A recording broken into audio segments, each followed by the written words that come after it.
అందరికీ నమస్కారం. Welcome to Telugu broadcast channel. ఈరోజు మనం దేశంలో హాస్పిటాలిటీ ఇండస్ట్రీ అంటే హోటల్ రంగం ఎలా ఉందో రీసెంట్గా ఎకనామిక్ టైమ్స్ బిజినెస్ స్టాండర్డ్ ఇచ్చిన రిపోర్ట్ చూస్తే ఈ హోటల్ ఇండస్ట్రీలో ఫ్యూచర్ ఎలా ఉంటుందో తెలుసుకోవచ్చు.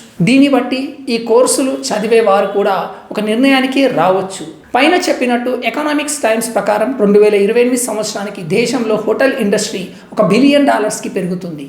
దీనికి కారణం దేశంలో infrastructure, industrialisation, FDI foreign direct investment, tourism మరియు దేశంలోని 140 కోట్ల మంది జనాభా ఉండటం ముఖ్య కారణాలు. మన దేశంలో Taj group of hotels, ITC Kakatiya, Oberoi group, hotel Hayat, Novotel లాంటి కార్పొరేట్ కంపెనీలు ఆల్రెడీ ఈ హోటల్ రంగంలో వాటి బ్రాంచెస్ని లక్షద్వీప్, అండమాన్ నికోబార్ మరియు నార్త్ ఈస్ట్ స్టేట్స్కి ఎక్స్టెండ్ చేస్తున్నట్లు ప్రకటించాయి.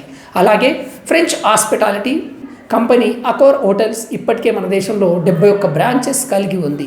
ఇప్పుడు ఈ అకోర్ హోటల్స్ గ్రూప్ హోటల్స్ మరో 300 న్యూ బ్రాంచెస్ 2030 సంవత్సరానికల్లా స్టార్ట్ చేయబోతున్నట్లు ప్రకటించాయి.